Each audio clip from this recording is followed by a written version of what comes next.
My name is Janelle Anders, and I'm 34 years old.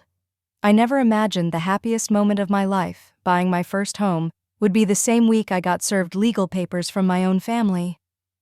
I opened the front gate thinking it was the delivery guy. "Are you Janelle Anders?" "Yes." "You've been served." I stared at the envelope in disbelief. It was a lawsuit from my parents and my aunt, asking me to share the house I bought with my own money because of family duty. Before I go on, let me know where you're watching from. Hit that like button and subscribe if you've ever had to set boundaries with people who claim to love you. These are the family betrayal stories that don't get talked about enough. I wasn't born lucky, but I believed I could build my own version of luck, brick by brick, hour by hour. And for a while, I thought I was getting there, until that day. I used to think freedom would feel louder, like fireworks or applause, but for me it came in the form of quiet mornings, black coffee, and the sound of my pencil gliding across a blueprint. That was my life. Peaceful, intentional, and, admittedly, a little lonely. I live in a small coastal town a few hours from the city. My work as a freelance interior designer means I spend most of my days sketching floor plans and flipping through fabric swatches with nothing but jazz or rain sounds in the background. Some people crave noise, company, chaos. I crave space, stillness, a place where I don't have to ask permission to be left alone. That place, for me, was always a house of my own, not a fancy one, just something modest, somewhere I could grow basil on the windowsill and hang my grandmother's wind chimes without hearing, "That doesn't match the HOA aesthetic." Somewhere I didn't need to explain myself to anyone. I'd been saving for over a decade. Every client project, every gig, every sacrificed weekend, it all added up. No one helped me. No handouts, no joint accounts. Just me, my bank account, and a spreadsheet I updated every Friday night like clockwork. My family lives in another state. We're not estranged exactly, but we're not close either. Phone calls are rare and usually one-sided. Birthdays are forgotten. Holidays are complicated. My younger sister Taylor is the golden child. Always has been. Beautiful, artistic, and aimless. She dropped out of college 3 times and still got a brand new car for her 21st birthday. Meanwhile, I was working 2 jobs to make rent and no one noticed. Mom and Dad always said, "Taylor just needs more support. She's still figuring it out." Funny how some people get grace for stumbling and others get silence for surviving. I didn't resent her, not really. I just stopped expecting things to be fair. Still, part of me held on to the hope that once I had the house, once I had something tangible to show for all the years I kept going while no one cheered me on, they'd finally say, "We're proud of you." Instead, I got served. It happened just 2 weeks after closing. I hadn't even unpacked the last box. I was still figuring out which light switch turned on which fixture. The man who handed me the envelope looked like he hated his job. "Just doing what I'm told," he mumbled as he walked away. Inside was a letter from my parents' lawyer, a claim of implied contribution, some nonsense about how family support over the years entitled them to a portion of the property, and a signature from my Aunt Clara, who I hadn't seen since I was 22 when she called me cold and ungrateful for skipping Taylor's 3rd art show to attend a job interview. I read the letter twice, then again, slower. My hands were shaking, my vision blurred. The house had no furniture yet, so I sat on the floor. The wood was cool beneath me. My heart was burning in my chest. I picked up my phone and called my mom. She answered on the 2nd ring. "Oh, so now you call?" "Why would you do this?" I asked, trying to stay calm. There was a pause, then a scoff. "You really think you made it here all on your own? We raised you, we gave you everything, and Taylor needs help." It wasn't anger I felt in that moment, it was clarity. A kind of silence I had never known before. I said, "You didn't raise me, you tolerated me." She hung up. And that was the first time I realized I had built this house to get away from them, not to prove anything to them. But even here, even in my safe place, they'd found a way in. They weren't coming to congratulate me. They were coming to claim me. The next few days felt like a dream I couldn't wake up from. I kept telling myself it was a misunderstanding. Maybe a poorly worded document. Maybe my parents didn't fully understand what their lawyer was doing. I told myself a lot of things because the truth, that they were willing to drag me to court over a home I worked my whole adult life to afford, was too painful to sit with. But then, the phone calls started. My mother's tone was sharp, like she'd been rehearsing her disappointment. "You're being dramatic. No one's trying to take your house, Janelle. We're just asking you to remember your obligations. You know Taylor can't get back on her feet without support." I asked her what that had to do with me. She laughed, that brittle kind of laugh that doesn't reach the eyes, even over the phone. "You're her sister. Family takes care of each other." That phrase, "family takes care of each other," used to mean something to me, until I realized it only ever applied in one direction. Then Aunt Clara got involved. She left me a voicemail that started with, "You selfish little girl," and spiraled into a tirade about respect and gratitude. She reminded me again how she took me prom dress shopping that one time and how that apparently meant she now had the moral high ground to question every financial choice I'd ever made. "You wouldn't even be where you are if we hadn't supported you emotionally all these years," she said.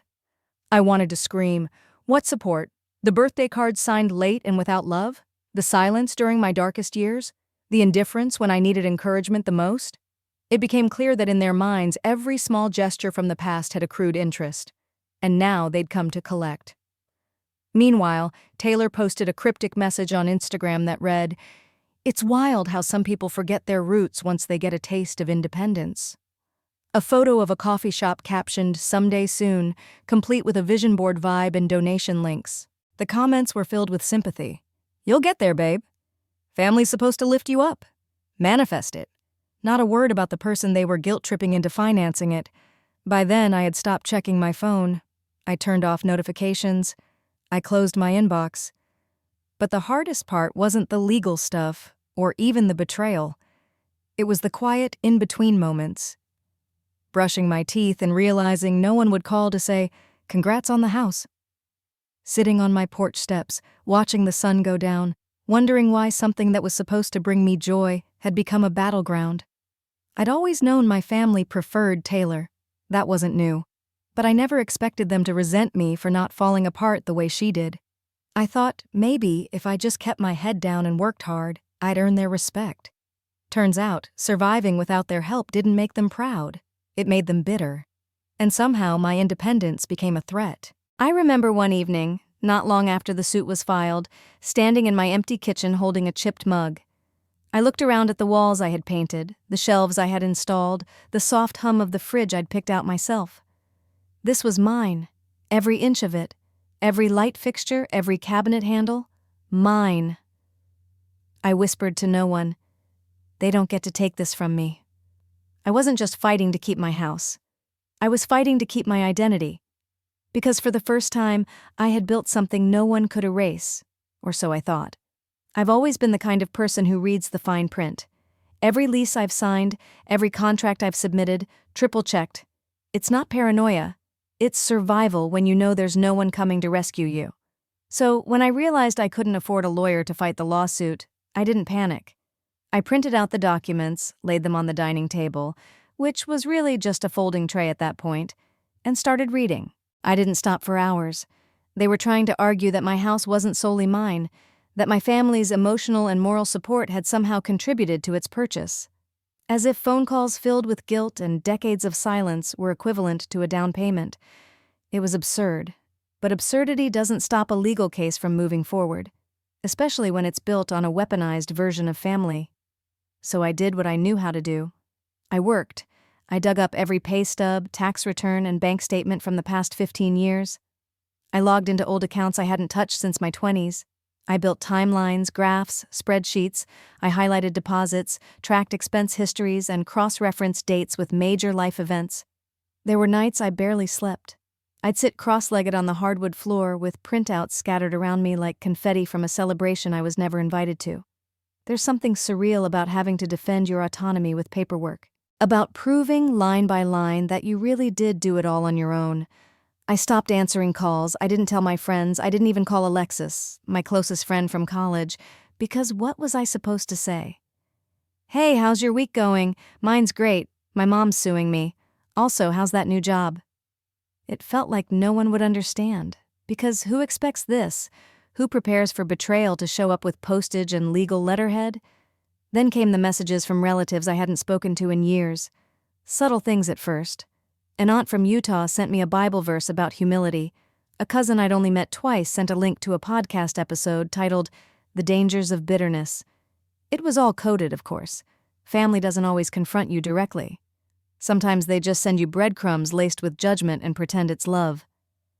Meanwhile, Taylor was still posting pictures of houseplants, inspirational quotes about letting go of toxic energy. She even posted a throwback of us as kids, captioned, "Still believe in second chances." I wish I could say I was angry, but I wasn't. Not yet. Mostly I was tired, bone deep, soul tired.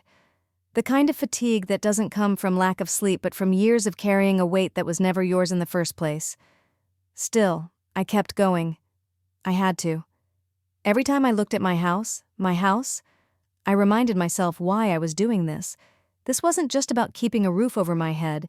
It was about refusing to let their narrative overwrite my reality. They wanted to paint me as cold, ungrateful, distant. But I wasn't ungrateful.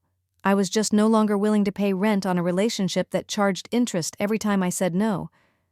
One morning, I looked in the mirror and didn't recognize myself. My eyes were tired, my shoulders tense, but there was something else.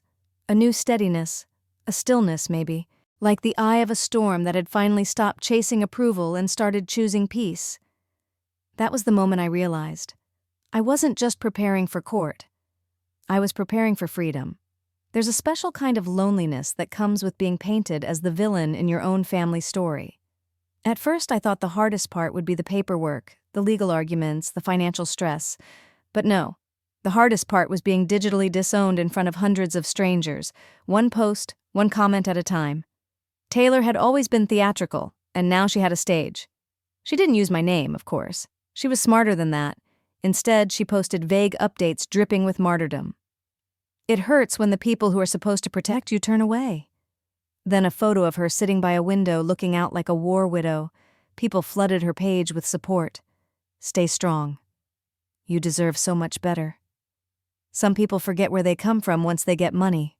One of the comments got hundreds of likes. Older siblings are supposed to lead with love, not greed. I stared at the screen, fingers trembling, heart pounding, unsure whether to cry or scream. Instead, I just shut the laptop and walked outside. The air was cold.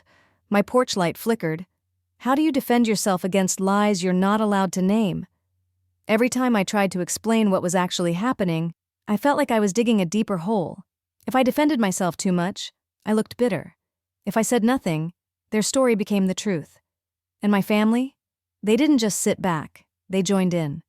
I got a group email from my mom, addressed to extended relatives. "I'm heartbroken," she wrote. "We've always taught our daughters to love and share. But when one child refuses to help her sister chase her dreams, we're left wondering, where did we go wrong?" No mention of the lawsuit. No mention of the years I spent working 2 jobs while Taylor traveled and discovered herself. Just a portrait of a wounded mother betrayed by her firstborn. It was masterfully done. And it worked. I got texts from cousins I barely knew. "You really aren't going to help Taylor? She's your sister." "Your mom sounded so hurt." "What happened to you, JANELLE?" What happened to me? I built a life. I worked when no one watched. I stayed quiet when I was hurt. I celebrated alone. I cried in bathrooms so I wouldn't make people uncomfortable. I became independent in a family that never taught me how. And apparently, that made me the enemy. I stopped answering texts. I deleted the Facebook app. I started walking in the mornings just to clear my head. The neighborhood was quiet that time of day. Just the sound of sprinklers and the occasional bird. One morning, I passed by an older woman tending her garden. She looked up and smiled. "Lovely day," she said. I nodded. "It is." She offered me a cutting of lavender. No questions, no expectations, just kindness. It made me cry the moment I got home, not because it was a grand gesture, but because it had no strings attached. It reminded me that not every connection comes with a price. Back inside, I looked at the lavender and whispered, "Thank you." Then I went back to my files. I wasn't done. They could smear my name. They could twist the story, but they couldn't rewrite the facts. And I was learning that when the world turns against you, sometimes the most powerful thing you can do is keep telling the truth, even if it's only to yourself. It was a Wednesday afternoon when my doorbell rang. I wasn't expecting anyone. I peeked through the curtain, bracing for another courier, another envelope. But it wasn't a stranger. It was my grandfather, Leonard Anders. 78 years old, thin as a rail but still sharp as a tack. He was wearing a windbreaker that looked older than me and holding a brown envelope under one arm. "Thought I'd stop by," he said simply. I stood there for a second, stunned. Growing up, Grandpa Leonard was more myth than man. He lived 3 hours away and rarely came to family events. When he did, he kept to himself, spoke little, and watched everything. I always liked him for that. He didn't talk over people, he noticed things. I let him in. He looked around the house, nodding at the blank walls and bare floorboards. "It smells like a fresh start," he said. I poured him tea. He didn't touch it. Instead, he opened the envelope and slid it toward me. Inside were old spreadsheets, handwritten ones, and a stack of receipts dating back over a decade.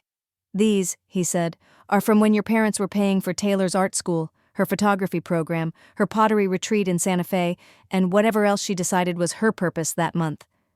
I flipped through them, stunned. The numbers added up fast. 4,000 here, 900 there. One summer alone totaled nearly 11 grand. "It's more than $150,000, he said, as if he'd already done the math. "And that's just what I could track." He reached into his coat pocket and pulled out a folded letter. "I wasn't supposed to show you this. Your mom sent it to me years ago, asking for help to cover Taylor's creative education because she and your dad had maxed out their credit cards." The letter was blunt. There was no mention of me, of course, just desperate justifications for why Taylor deserved another chance, and how, this time, it would stick. I sat there in silence, heart pounding. "Why are you showing me this now?" I finally asked. He leaned back, hands folded over his cane. "Because you need to know you're not crazy. You've been gaslit by your own blood, Janelle. They want you to believe you're being selfish when all you've done is draw a boundary they can't manipulate." I didn't know what to say. I wanted to cry, but the tears wouldn't come. He looked around again and smiled faintly. "You did this on your own," he said. "They didn't build this house. You did." Then he told me something I'd never heard before. "Your cousin Max? You remember him?" Of course. "He lost his condo to your uncle's debt, gave up his name on the deed to keep the family business afloat. Thought it was temporary. It wasn't. Took him 6 years to get back on his feet. The family never thanked him. That's when it clicked. This wasn't new. This was a pattern. My family didn't just expect loyalty. They demanded it at the cost of identity. And when someone finally said no, they rewrote the narrative to make it look like betrayal." Grandpa Leonard stood to leave. At the door, he turned to me and said something that stayed with me long after he was gone. "They'll try to guilt you. They'll twist history. But remember, debt built on silence and sacrifice isn't love. It's control." He patted my arm. "I'm proud of you, kid." After he left, I sat with those papers for a long time. For the first time in weeks, I didn't feel alone. I felt seen. There's a strange kind of clarity that comes when someone finally tells you you're not crazy. After Grandpa Leonard left, I sat at my kitchen table for hours, just staring at those documents. Old receipts, letters, handwritten ledgers, proof. Not just of the money, but of the pattern. I wasn't imagining it. I wasn't being dramatic. I had simply become the first person in my family to say, enough, and now they were trying to punish me for it. Something shifted after that. The fear didn't go away completely, but it stopped running the show. I started organizing my evidence with purpose. Not just to protect my house, but to reclaim my story. I labeled files, created folders, built a timeline of every financial milestone since I was 17. There was a grim satisfaction in it, the kind that comes from finally naming what's been hurting you all along. I took photos of the house, every corner, every detail I'd designed and built. I printed out screenshots of Taylor's social posts, not because I wanted to retaliate, but because I knew that truth matters more when you have it on paper. And still, I kept it all to myself. I didn't want sympathy. I didn't want to fight with strangers online or get into shouting matches with relatives who already decided who I was. I just wanted to be ready. The court date was set for early April. I circled it in red on my wall calendar. 3 weeks. 3 weeks to pull everything together. 3 weeks to hold myself steady. In the meantime, the attacks didn't stop. Anonymous mail arrived with Bible quotes clipped from magazines underlined in red. "Honor thy father and mother. A house divided will not stand." I knew it was Clara. It smelled like her perfume and spite. Neighbors gave me strange looks when I walked to the mailbox. Someone had clearly told them I was in a dispute with my family. That's all it takes in a small town to become gossip material, one vague sentence and a judgmental tone. Still, I stayed focused. In moments of doubt, I'd replay Grandpa Leonard's words in my head. Debt built on silence and sacrifice isn't love, it's control. I kept a copy of that phrase on a sticky note above my desk. It reminded me why I was doing this, because this wasn't just about keeping the house, it was about ending a cycle. One morning, I woke up before sunrise and stood in the empty room that would eventually be my home office. The walls were still bare, the floor creaked. I could see my breath in the cold air.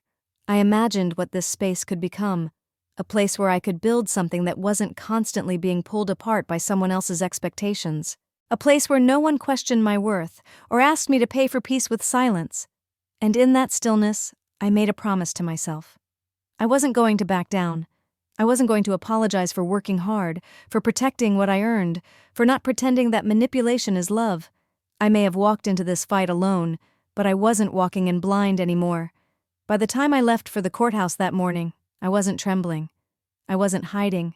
I was ready. And for the first time in my life, I didn't care if they called me selfish. Because the truth is, it takes a little selfishness to survive people who only love you when you're convenient. The courthouse smelled like stale coffee and nerves. I arrived 15 minutes early and sat on the hard bench outside courtroom 3B, clutching a manila folder filled with my entire adult life. Pay stubs, bank records, a handwritten budget from 2012, my first freelance contract. Even a picture of me standing in front of the house on move-in day, still in paint-splattered jeans and a smile that, looking back, didn't know what was coming. I watched as my parents walked in. My mother wore pearls and a calm, performative smile that didn't reach her eyes. My father looked stiff in a suit he hadn't worn since Aunt Clara's retirement party. And Clara, well, she looked exactly the way you'd expect a woman who brings her own Bible to court would look. Taylor wasn't with them, not yet. We didn't speak, we didn't make eye contact. The bailiff called us in. Courtrooms aren't like what you see on TV. No shouting, no dramatic objections. Just a quiet, cold place where everyone pretends dignity is the same as justice. Their lawyer stood up first. He was smooth, polished, the kind of man who probably played golf with my father's boss. He started by praising the importance of family values and the moral obligations that bind loved ones together. I sat still, teeth clenched. He spoke of unspoken agreements and deeply rooted expectations. He called me the eldest daughter, as if that title alone came with a legal duty to sacrifice. He didn't cite case law, he cited tradition and guilt. Then it was my turn. I stood. I wasn't a lawyer. I wasn't polished. I didn't even wear heels.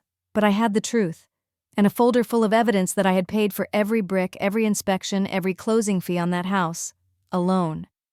I told the judge about the decade of saving, about my 2 jobs, about skipping vacations and staying in cheap apartments so I could build a life that was mine. I showed timelines, receipts, emails, bank transfers. I kept my voice steady, not because I wasn't hurt, but because I refused to cry in front of people who once told me I was too emotional to be taken seriously. Then Taylor walked in. Late, of course, draped in a flowing cardigan like she was walking into a poetry reading. She didn't look at me, just sat next to my mother and opened a leather-bound notebook she clearly wasn't planning to use. When their lawyer asked her to speak, she stepped forward like it was a performance. She talked about her dreams, her struggle to find purpose in a world that doesn't value creativity. She said she wanted to open a community coffee and gallery space where people like her could feel seen. She looked directly at the judge, voice trembling in just the right way, and said, "I believe everyone deserves a chance. But chances cost money, and I thought family was supposed to believe in each other." I could feel the sympathy in the room shift. I wasn't surprised. Taylor had always known how to play to her audience. What they didn't know was that behind every one of her chances was a line of credit paid off by people who were too tired or too guilty to say no. Until now. The judge looked back and forth between us, then asked a single question. "Miss Anders, are there any legal documents proving your family contributed financially to the purchase of this property?" "No, Your Honor," I said. "Because they didn't." He nodded. "I've reviewed the evidence presented by both parties. While emotional claims carry weight in relationships, the law deals in facts. He paused. There is no legal basis for this claim. The court finds in favor of the defendant, case dismissed. For a moment, no one moved. Then Clara gasped, a sharp sound like air being ripped from a balloon. My mother turned to Taylor, who looked stunned, not because she lost, but because she wasn't used to hearing the word no. I exhaled. Not in triumph, in relief. Because for the first time in my life, someone in authority had looked at my family's behavior and said it wasn't okay. It was over. At least that's what I thought. You would think winning in court would feel like the end of something, but in families like mine, there is no clean ending. Only quieter wars. The day after the case was dismissed, I woke up to silence. Not the peaceful kind, but the kind that makes you check behind every door. The kind that hums with anticipation, like the moment before a storm breaks. I opened my front door to find my gate unlocked and slightly ajar. That might not mean anything to most people, but I always locked it. Always. I checked it twice every night, just like I checked the windows, just like I turned off the porch light manually instead of trusting the sensor. That morning, the light had been unscrewed. No broken glass, no damage, just tampered with. Slightly. Deliberately. It wasn't enough to call the police, but it was enough to know someone wanted me to feel watched. Then the letters started, slipped under my door, folded neatly and unsigned. A real daughter wouldn't humiliate her family in court. Money won't keep you warm when you're old and alone. Taylor has always had heart. You only have bitterness. I knew the handwriting. Clara still looped her Y's like a 1950s secretary, and my mother's passive-aggressive tone was so distinct I could hear her voice in every word. I didn't respond. I didn't even acknowledge them, but I started sleeping with the porch light on again. A week later, my name was tagged in a post from someone I hadn't seen since high school. It was a shared story from Taylor's profile. A photo of a rundown cafe with a caption that read, "Still believing, still building, even when it hurts. #support artists, #family first, #forgiveness is free." Beneath the photo were donation links, Venmo, PayPal, a crowdfunding page titled Taylor's Dream. They hadn't changed their tactics, just their audience.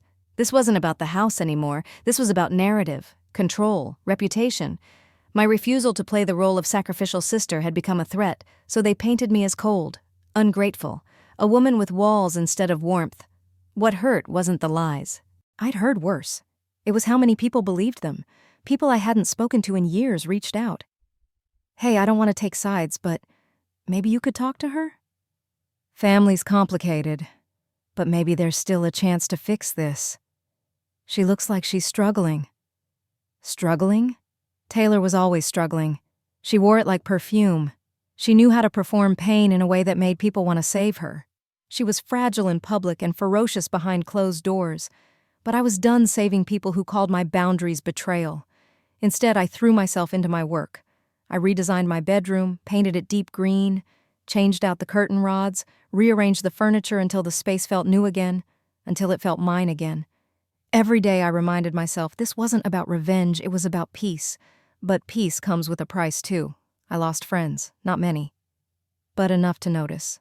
A few unfollowed me quietly, a few stopped replying. One even messaged to say, "You've changed." Yes, I had. I had stopped apologizing for putting myself first. And in families like mine, that's the ultimate offense. But here's what they didn't understand. You can survive being cast out of your family. You can survive being smeared, misunderstood, misrepresented. What you can't survive is giving everything and still being told it's not enough. So I started building walls, not to keep love out, but to keep manipulation from slipping in dressed as love. And inside those walls, something started growing. Not anger, not fear, something quieter, resolve. The mailbox was open again. That made 3 times in 1 week. No missing letters, nothing stolen, just open, left swinging in the wind like a warning. At first I thought it might have been the mail carrier, but when I checked my doorbell camera, there it was, a blur of a figure. Just after midnight, hoodie, gloves, fast. They didn't take anything. They weren't there to steal. They were there to rattle. I started noticing little things. My trash can pushed into the middle of the driveway. The lavender plant by my steps turned over, roots exposed. A smear of something brown across my windshield one morning that smelled suspiciously like rotten eggs and vinegar. High school pranks? Maybe. But I knew better. This was personal. and it was escalating. When I called the non-emergency line to file a report, the officer on the other end was kind but unsurprised. "Family?" he asked. I hesitated. "Yes," he sighed. "It usually is." That sentence stayed with me longer than it should have. It usually is. I printed out screenshots from my camera. I kept a log in a notebook by the door. Times, dates, what I found, what I heard. The worst part wasn't the actual acts, it was the waiting, the silence between them, the question that hung in the air. What next? I stopped sleeping through the night. I found myself checking the windows at 3 a.m., holding my breath when a car slowed down outside, and then the final straw, a flyer, taped to the stop sign at the corner of my block. My face, taken from an old social media profile, printed in black and white under the words, "Know who your neighbors are." Below that, in shaky handwriting, "Some people don't know how to love, only how to take." I stood there, under that stop sign in my slippers, staring at my own face like I was a wanted criminal. It wasn't even subtle anymore. I went home, locked the door, sat at the kitchen table. And this time, I didn't shake. I was done being afraid. I was done hoping they would stop on their own. They weren't going to stop, because this wasn't about the house. This was about power, control, and I had taken mine back. That same afternoon, I drove to the county courthouse and filed for a restraining order. I gave them the photos, the screenshots, the logbook, the flyer. The woman at the counter didn't blink. She just nodded. "These things have a pattern," she said softly. "You're not alone." That sentence hit harder than I expected. You're not alone. Not in your fear. Not in your story. Not in your choice to finally say, "No more." It took a few days, but the paperwork went through. I was granted a temporary protection order against my mother, my father, and Clara. Taylor wasn't included. She hadn't been the one leaving notes. She had always preferred other people to do her dirty work. When I got the confirmation email, I closed my laptop and sat in the dark for a while. Not because I was scared, but because I was mourning. Mourning the idea that maybe, somewhere deep down, I still believed they might stop, if I just explained myself well enough, if I was patient enough, quiet enough, good enough. But that version of me? She didn't live here anymore. The woman who lived here had seen what people were capable of when you stopped playing by their rules, and now? She was building something new. Not just walls, not just boundaries, but a life where peace wasn't a privilege someone else could revoke.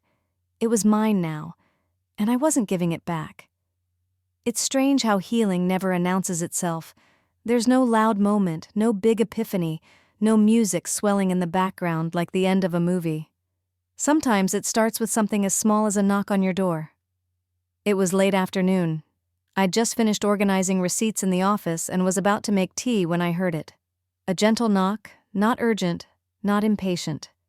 I opened the door to find an older woman holding a terracotta pot with a small lavender plant inside. She wore a sun hat too big for her frame and gardening gloves still dusted with soil. "Hi," she said, smiling softly. "I'm Mrs. Nguyen. I live across the street. I saw your porch light has been on every night for a while now. Thought maybe you could use a bit of spring." I stood there, stunned for a second, then nodded. She placed the pot in my hands. "It's early for lavender, but this one came up early. Stubborn little thing."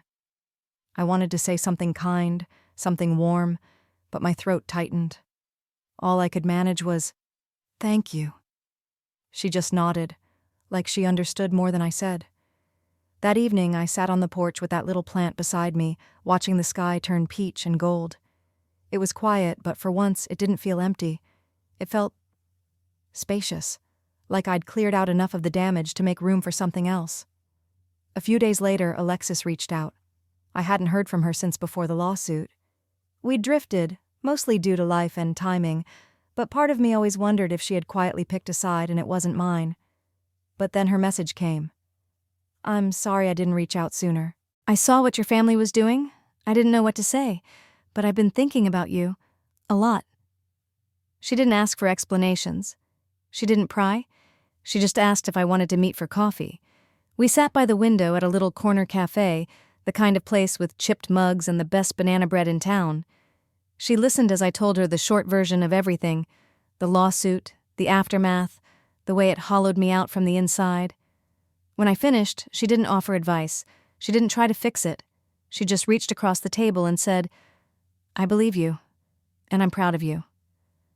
That did something to me I wasn't expecting, not because I needed validation, but because I hadn't realized how long it had been since someone said those words without a catch, without a bill hidden underneath. In the weeks that followed, I started noticing things I'd been too numb to see. The way the morning light hit my kitchen window just right around 7:15. The neighbor kids drawing chalk flowers on the sidewalk, the sound of wind chimes I'd forgotten I hung months ago. I started taking short walks in the evenings again, just around the block, just enough to remind my body that the world hadn't ended. Mrs. Nguyen waved every time. Sometimes she brought me clippings from her garden, sometimes just a smile. We didn't talk much, but her presence felt like an anchor. Steady, gentle, real. Not everyone who crosses your path is there to teach you a lesson. Some just remind you that goodness exists, even after you've forgotten what it looks like. I used to think survival looked like strength, grit, silence.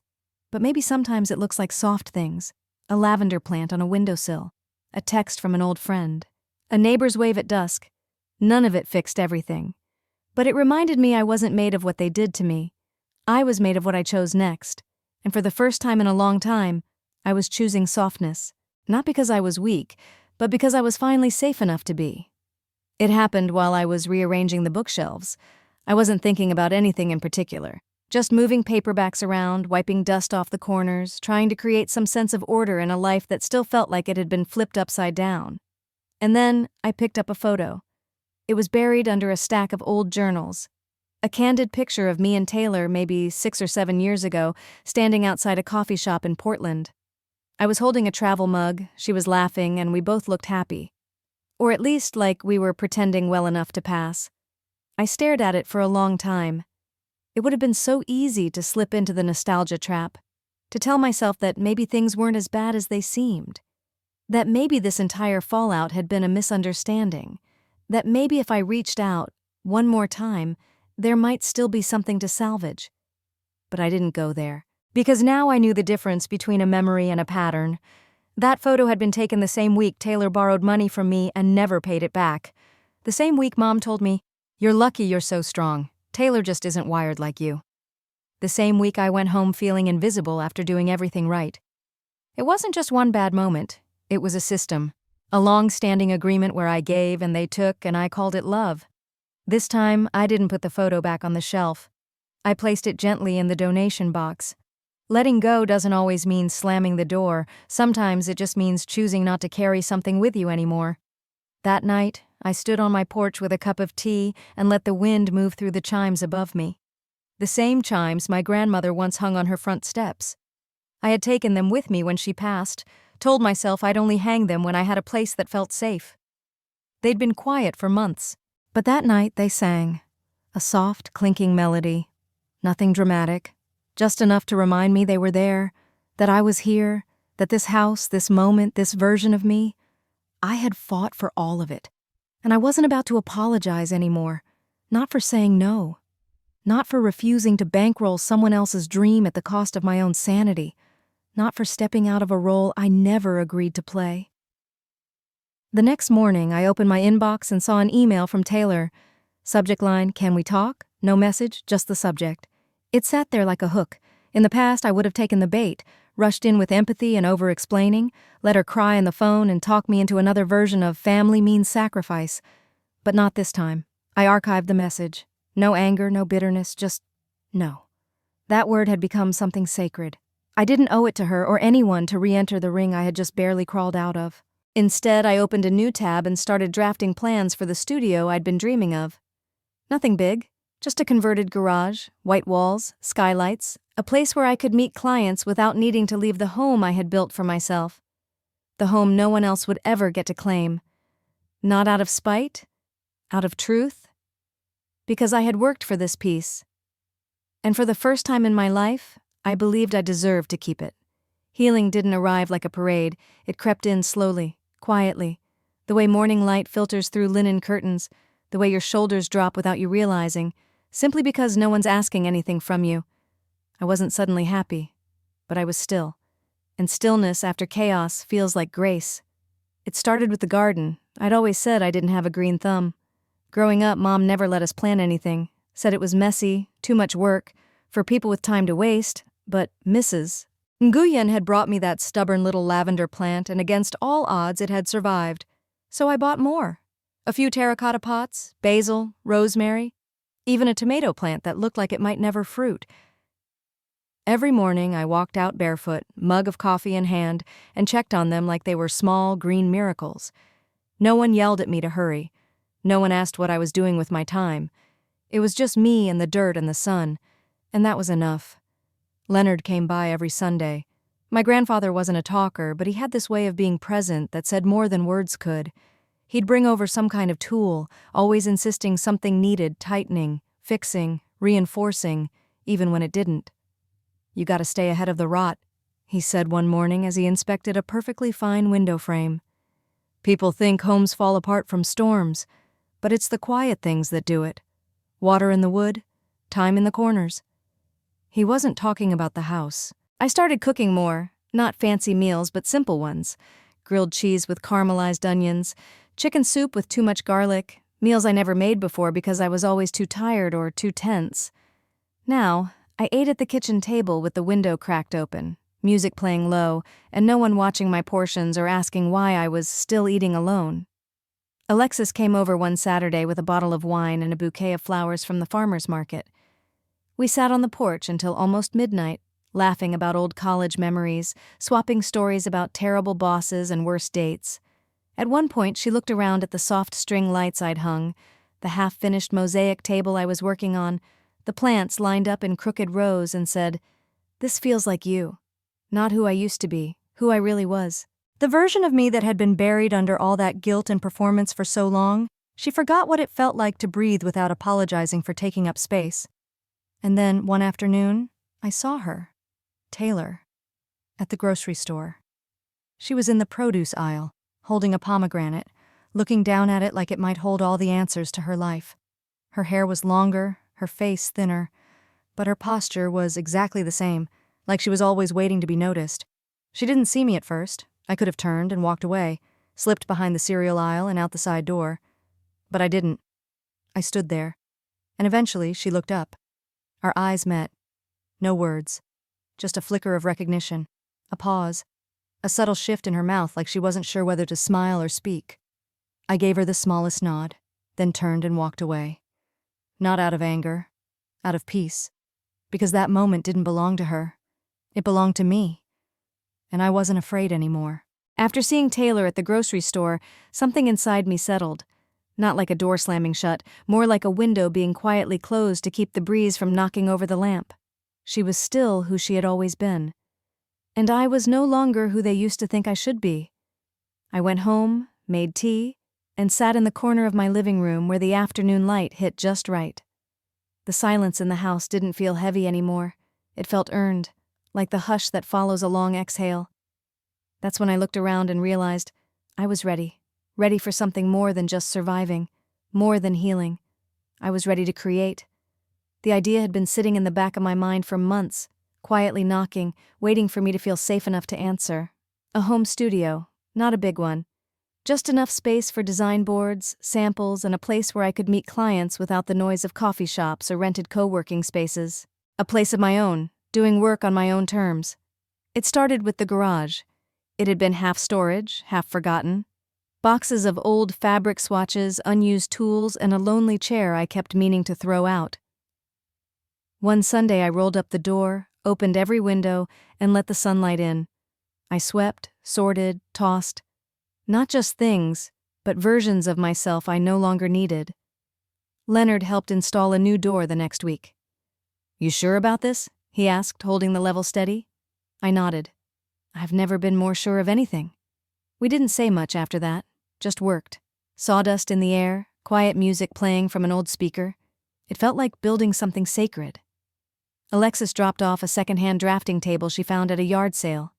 She said it reminded her of the one I used in college. I cleaned it, sanded the legs, and set it by the window. The first time I ran my hand over it, something inside me clicked into place. Not all victories are loud. Some arrive in the form of a perfectly leveled desk or a fresh coat of white paint or the way light reflects off a clean surface at noon. I printed new business cards. Nothing fancy. Just my name, my work, my contact. But this time, I left something off. My old tagline used to read, "Designs that make everyone feel at home." Now, it just read, "Spaces for Peace, designed by JANELLE Anders." Because I wasn't building to impress anyone anymore.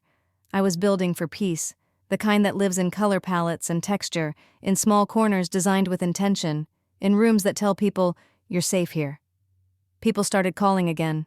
Referrals, old clients, a woman who'd followed me on Pinterest for years and finally reached out. I took one job at a time, carefully, slowly, protecting my calendar the way I'd once protected my heart, guarded, thoughtful, no longer trying to prove anything to anyone. One afternoon, after finishing a walk, I found a thank you note on my doorstep. It was from a client I'd helped redesign her living room after a divorce. She wrote, "You didn't just change my space, you helped me remember I'm allowed to want beauty again." I stood there with that note in my hand and realized something important. I had spent so many years trying not to need too much, not to want too loudly, not to expect anything back, but maybe wanting peace, wanting softness, wanting a life that felt like mine, wasn't too much at all. Maybe it was exactly what I was made for. It happened again. Another unexpected run-in with Taylor, but this time, it was different. I was at the local co-op picking up rosemary and fresh bread. It was a slow morning, the kind where you can actually hear the crunch of your shoes on the tile and the gentle hum of an old refrigerator. I had just turned down the dairy aisle when I saw her. No drama, no spotlight, just my sister, standing in front of a display of oat milk, staring at it like it held more meaning than it ever should. She looked tired, not performative tired the way she used to in family photos. This was the kind of tired that settles in your shoulders and eyes, that sneaks into your bones and makes everything feel heavier than it should. Her hair was pulled back into a loose bun. She wore a faded sweatshirt, no makeup. She didn't look like someone curating an image anymore. She looked like someone who was trying to blend in. She noticed me after a second. Her eyes widened just slightly, not with surprise, more like recognition, or maybe curiosity. I waited for the eye roll, the snark, the signature half-smile she always used when she wanted me to feel like the colder one in the room. But none of it came. Just a pause, then a quiet nod. I returned it. No words. We stood there in that aisle, two women who once shared a bedroom and a bloodline but now shared something else entirely, distance. And strangely, I didn't feel anger, not pity either. What I felt was release. All those years I carried the weight of our comparison, her tears that drew attention, my silence that drew guilt, her chaos that pulled everyone in, my stability that pushed everyone away. It didn't matter anymore. She wasn't my responsibility. I wasn't her foil. We were just two people in the dairy aisle picking up groceries. I turned back to the shelf, grabbed what I needed, and gave her one last look before walking away. There was no need for a dramatic exit. That moment wasn't about her. It was about me, about the calm in my chest that told me I had nothing left to prove. Not to her, not to my parents, not to the version of myself that used to ache for their approval. I paid for my items and walked outside. The sun was just beginning to push through the clouds, soft and golden, the kind of light that warms without blinding. I sat on a bench just outside the store and let it wash over me for a moment. There's a kind of freedom that doesn't come with declarations. It arrives when you realize that the people who once held power over your peace no longer get a say in how your day unfolds. Taylor could exist in the world, and so could I. Separate, unentangled, whole. That evening I told Alexis about it over tea. She smiled and said, "You didn't even flinch, did you?" "No," I said, "not even a little." That was the truth, because it turns out the strongest boundaries aren't always shouted. Sometimes they're as quiet as walking away without waiting to be seen. Sometimes the most radical thing you can do is nothing at all. It had been months since the lawsuit, long enough for the edges of the memory to dull, but not disappear. Long enough for peace to stop feeling like a visitor and start feeling like a roommate. My days had settled into a rhythm. Morning coffee on the porch, a slow walk through the garden to see what had bloomed, work calls in the studio with sunlight spilling across the floor, dinner that wasn't rushed, silence that wasn't heavy. The house felt different now, not just safer, fuller, like it had finally accepted me as its rightful owner. Or maybe I had finally accepted that I belonged in it. One afternoon, I was organizing some old paperwork and found the original court documents in a folder tucked behind an old design portfolio. I held them for a long time, not out of anger, not out of grief, just a quiet kind of awe, that I had survived it, that I had stood in front of people who once called me family and told the truth, even when it made me the villain in their version of the story. And still, I was here. I put the documents through the shredder. It didn't feel like revenge, it felt like permission. Later that week, I walked into a little home goods store downtown, one I hadn't visited since before everything started. In the back, I found a wooden sign, hand-painted, simple. It said, "Welcome home." I stood there staring at it for a moment, smiling to myself. Not because it was cute, because it was true. I bought it, brought it home, and hung it on the wall just inside the front door, right above the light switch. The first thing anyone would see when they walked in. Not a declaration, an invitation, but this time the invitation wasn't for them. It was for me. Some days I still wake up early, not because I have to, not out of anxiety or dread, just because my body's finally adjusted to peace, to the idea that no one's coming to knock it down. I make coffee the way I like it. Strong, black, just a hint of cinnamon. Then I walk barefoot to the back porch and sit in the chair I found at a thrift store and refinished by hand. From here, I can see the rosemary bush I planted in April, now thriving. I can hear the wind moving through the chimes, my grandmother's chimes, and the sound no longer makes me ache. It makes me feel rooted. The house is still quiet most mornings, but it doesn't feel hollow. It feels like mine. Not just legally, emotionally, spiritually. There's a difference between living in a house and belonging in it. I think that's the part people don't talk about after the storm passes. The way healing isn't always fireworks and celebration. Sometimes it's in the folding of laundry, the way your chest no longer tightens when the phone rings, the slow but steady return of appetite. I started cooking again. Not because I had to feed anyone, just because I wanted to nourish myself. Roasted vegetables, crusty bread, homemade soup that simmered all afternoon. There's something about standing in your own kitchen, barefoot, tasting with your fingers, letting time move without urgency. It made me feel like I was finally living in the present. One evening, I lit candles and invited a few people over. Leonard, of course, Alexis, and Mrs. Nguyen from across the street, who showed up with a warm pie and a smile like she'd been waiting for this invitation all along. We sat around the small wooden table I'd sanded myself. There were mismatched plates and a vase of lavender at the center. We passed dishes, laughed about things that had nothing to do with pain, and no one asked me about my family. It wasn't avoidance, it was respect. At one point, Leonard raised his glass and said, "To the kind of peace you fight for." We clinked glasses, and in that moment I realized this was the home I had always wanted, not just four walls and a roof, but a space where I could breathe without apology, where I could sit in the company of people who didn't ask me to shrink. That night, as I blew out the candles and stood in the quiet glow of the dining room, I caught my reflection in the window. I looked still. Not hollow, not guarded, just still. And it hit me. I wasn't waiting anymore. I had arrived. I didn't expect to see them again. Not after everything. Not after the court papers, the flyers, the silence that followed the restraining order.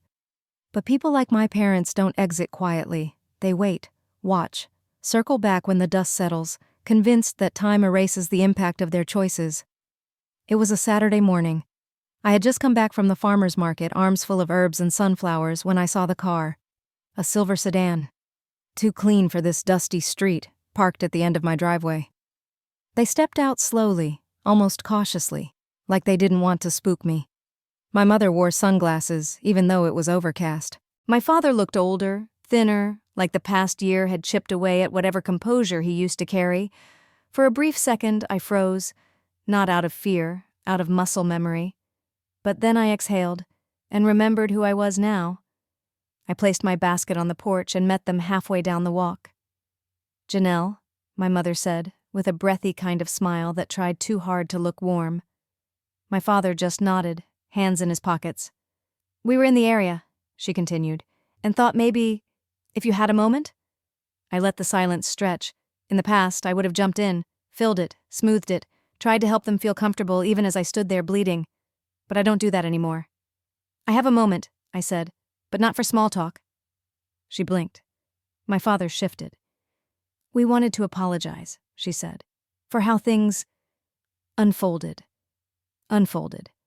As if it were a misunderstanding, a family disagreement, a bad dinner conversation, not a lawsuit, not a campaign of character assassination, not the emotional equivalent of setting my house on fire and asking if I had marshmallows. I didn't respond. She cleared her throat. Taylor's not doing well. She's been struggling again. And, well, we were hoping maybe if you were open to it, you could talk to her. Maybe even just lunch. She misses you. There it was, the ask, the pivot. It was never really about me. I took a slow breath, then stepped back onto the porch. I reached behind the screen door and pulled out a folder I had prepared months ago, not out of bitterness, out of clarity. I handed it to them. "What's this?" my father asked. "An outline," I said calmly, "of my boundaries, what I expect going forward if you want to have contact with me again." My mother's eyes narrowed. "Janelle, that's a bit extreme." "No, it's necessary." I didn't raise my voice. I didn't flinch. "I don't owe you access to me just because you decided the timing is right for you. I'm not an emergency contact for Taylor's bad decisions. I'm not a family scapegoat anymore, and I'm not interested in pretending nothing happened." They stood there stunned. I didn't expect applause. I didn't expect understanding. I just needed to say it. "For a long time," I continued, "I thought if I just worked harder, got better, became more useful, you'd finally see me, love me, be proud of me. But now I know the truth." I looked them both in the eye. "I don't need your approval to be whole." No one spoke. The wind picked up slightly, brushing the edges of the sunflowers still sitting in my basket. My father looked down. My mother looked away. Eventually they turned and walked back to the car. No shouting, no scenes, just silence. The good kind this time. After they drove off, I picked up my basket and walked back inside. I set the sunflowers in a vase and placed them by the kitchen window. They caught the light just right. And for the first time in my life, I realized I had finally done what I was told I never could. I had chosen myself. And I wasn't sorry. The evening air was cool, the kind that makes you want to linger on the porch just a little longer. Inside, the table was already set, mismatched plates, linen napkins folded like I'd seen in a magazine once. A simple roast, fresh bread, and a salad tossed with herbs from the garden. It wasn't fancy, but it was full. Leonard arrived first, as always, carrying a bottle of sparkling cider and a jar of his famous pickled carrots. Alexis followed, cheeks flushed from the wind, holding a blueberry pie that smelled like summer. Mrs. Nguyen came last, quiet and smiling, arms wrapped around a pot of jasmine tea. We ate slowly. There was laughter, the kind that sneaks up on you and stays a while. Stories that had nothing to do with the past. No one brought up Taylor. No one mentioned the lawsuit. There was no need. This wasn't a celebration of survival. This was a celebration of becoming. At one point, Leonard raised his glass and looked at me the way only someone who's seen all your chapters can. "To Janelle," he said, "for choosing peace, for choosing truth, for choosing herself." We clinked glasses, not with the clamor of ceremony, but with the gentleness of people who knew how hard the choosing had been. After everyone left, I stood alone in the kitchen barefoot, clearing plates while the last of the candlelight flickered in the window. I could still hear faint laughter echoing through the walls, and I thought to myself, this is what home sounds like. Not perfection, not performance, but presence. Real, flawed, beautiful presence. I walked to the front door and locked it with quiet intention. Then I paused just for a second and looked at the sign hanging on the wall beside me. Welcome home. It had never felt more true. Because home isn't always the place you come from. Sometimes it's the place you build with your own two hands. Sometimes it's the space you protect with boundaries no one understands but you. And sometimes it's a table filled with people who see you clearly, not for what you can give them, but for who you are when you finally stop trying to earn your seat. That night, I opened a window in the bedroom, just a crack, and let the breeze drift in. I listened to the chimes, I listened to the silence, and for the first time in my life, I didn't feel alone. I felt free. Somewhere along the way, peace stopped feeling like something I had to earn. It just became part of my day. In the mornings, I no longer reached for my phone to brace for another message, another headline, another expectation. I reached for the kettle, the sun, the stillness. My home had rhythm now. I knew which window the light would hit first, which floorboard creaked near the pantry, which moment of the day the wind would carry in the scent of jasmine from Mrs. Nguyen's yard. I had learned to listen, to the quiet between tasks, to the sound of my own breath, to the way my heart no longer raced at the sound of a doorbell. It's funny how healing rarely announces itself. It arrives slowly, disguised as routine. Afternoons were for work. The little studio I'd built was humming with projects again. Mood boards lined the wall. Clients came in and out, often surprised at how calming the space felt. I never told them why, that the calm had been hard-won, that every inch of that room had been claimed with intention. Evenings were my favorite. Dinner on the porch when the weather allowed, a book in my lap, or sometimes nothing at all, just watching the sky shift, letting it be enough. Sometimes Alexis would stop by with pastries. Sometimes Leonard would call, his voice low and gruff, always ending with, "You okay, kid?" And my soft, "Yeah, I really am." We didn't need long conversations. The people who truly see you rarely require explanations. The lavender bloomed early again that spring, stubborn, just like the first one. I repotted it, gave it a bigger space to grow, watched it reach toward the light without apology. And one evening, as I watered the plants and locked up the studio, I caught my reflection in the glass. I didn't look tired. I didn't look guarded. I looked like someone who had come home to herself. And that was everything. There was a time I thought silence meant something was wrong. Growing up, silence came after slammed doors or during long car rides filled with tension. It meant someone was angry. It meant I should shrink. But now, silence means something entirely different. It means freedom. It means no one is demanding a version of me that doesn't exist. No one is rewriting my story to fit their comfort. I used to wait for permission to feel whole. Permission from my parents. Permission from my sister. Permission from a world that told me women like me, quiet, steady, self-made, should bend to keep the peace. But I don't wait anymore. I build. I choose. And I rest. I rest in the fact that I am no longer chasing approval from people who only saw me when they needed something. I rest in the knowledge that I did not lose a family. I let go of a role that was never mine to hold. I've learned that some people will never see your boundaries as love. They will only ever interpret them as rejection. And that's not my burden to carry. I used to think the absence of family made you incomplete. But what I've found is that family, real family, isn't made of obligation. It's made of choice, of consistency, of quiet hands helping you fix a window, of a neighbor leaving lavender at your door, of a friend who brings pie without needing a reason. I have that now. Not loud, not flashy, but real. I live in a home I built with my own hands, my own grit, my own faith, a place where every corner holds a piece of the woman I fought to become. Not perfect, not polished, but free. And if anyone ever asks what changed me, what made me different, I'll tell them the truth. I stopped believing I had to earn love by disappearing. And I started choosing a life that made me visible. Every day. In every quiet, beautiful way. If you've made it this far, maybe a part of this story felt familiar. Maybe you've been the quiet one, the reliable one, the one who held it all together while everyone else fell apart. Maybe you've been told that love means sacrifice, that silence is strength, that saying no is cruel. But here's what I've learned. Love that requires you to disappear isn't love. It's conditioning. Real love sees you. It doesn't punish your boundaries. It doesn't ask you to carry more just because you can. It meets you in the middle, and if it can't do that, it doesn't belong in your home, in your heart, or in your future.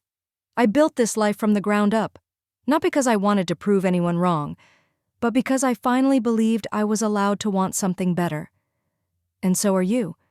You are allowed to want peace that doesn't ask you to apologize. You are allowed to want quiet that isn't filled with shame. You are allowed to walk away from people who confuse loyalty with control. And you are allowed to rebuild, brick by brick, until what stands around you finally reflects who you've become. This is not just my story. This is the story of anyone who has ever chosen themselves. Anyone who has walked away from the version of family that says, "Be small so we can feel big." Anyone who has dared to believe that freedom is worth the fallout. So if that's you, if you've felt that knot in your chest, that heaviness in your spirit, let this be your sign. You are not alone.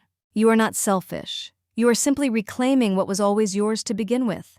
Your voice, your peace, your space. And if you're ready to start that journey, even if it's messy, even if it's slow, I hope you take the first step, right now. Tell your story, set the boundary, choose the quiet. Because you deserve to come home to yourself. And when you do, welcome home. If this story touched you, share it with someone who needs to hear it. Leave a comment if you've ever had to fight for your own peace. And don't forget to subscribe for more true stories of resilience, healing, and the kind of quiet strength that changes lives.